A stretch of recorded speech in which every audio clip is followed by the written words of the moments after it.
So what's it going to be? Are you going to be all heroic and difficult, or are you going to be sensible and help us save the world? Data drives everything. You think you're shopping for socks, but they know who you're voting for. A theme in the show is about the psychology of manipulation, right?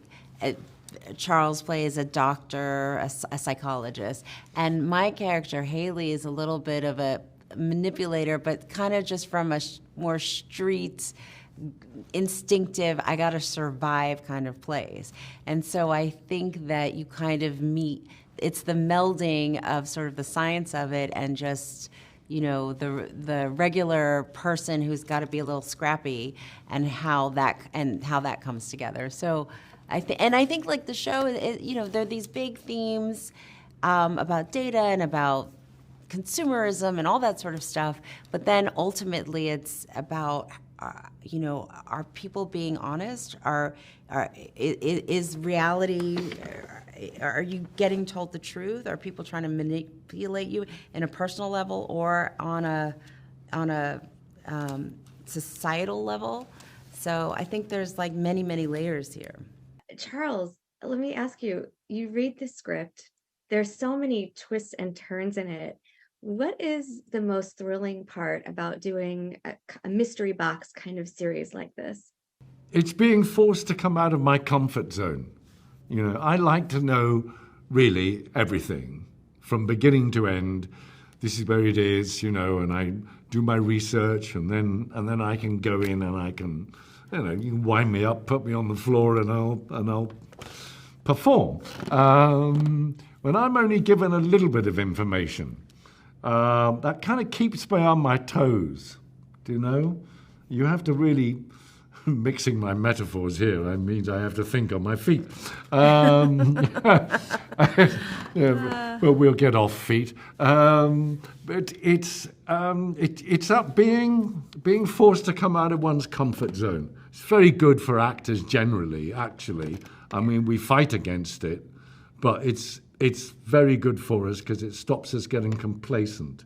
It's a lot of researching crazy people, I guess. You know, and realizing that you don't have to do a lot to be crazy, which makes it scary. You know, if you're just a very nice guy, it's even weirder if you're slashing someone up. You know, so. Oh, that's terrifying. Yeah. Truly. Terrifying.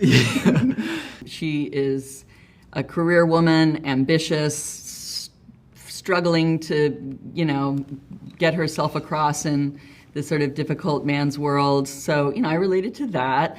And then she's also a mom, and she's having to, you know, juggle her home life with her work life. And I related to that too. So it's almost as soon as I read the script, I mean, I loved the script. I was totally drawn in. I wondered what was going to happen. I, you know, read it from front to back. But I also thought, oh, I just love this character.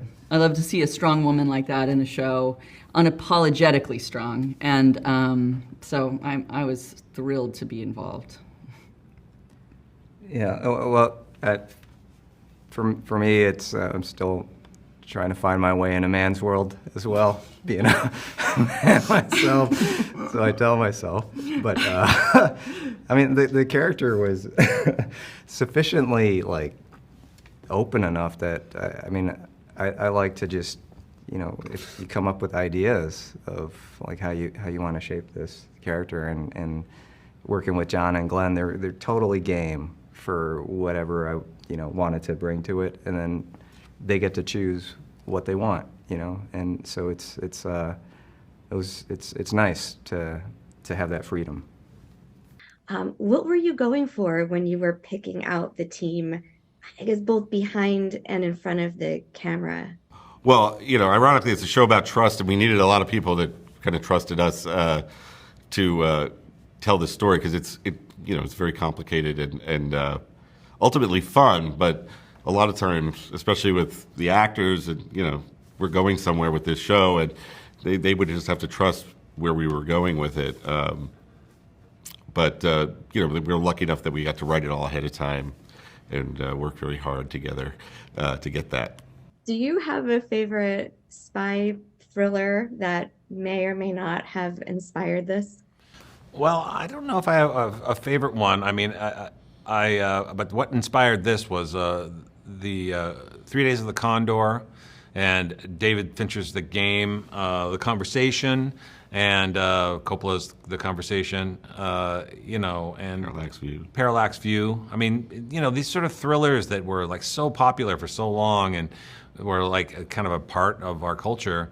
It went on for a while. In fact, Enemy of the State and other more modern movies, but they seemed really underserviced, and they were one of my favorite genres. And I'm like, well, let's make a show that gives us what they don't make anymore. Rabbit Hole is out on Paramount Plus, March 26th. I'm Sari Cohen. I'll see you next time.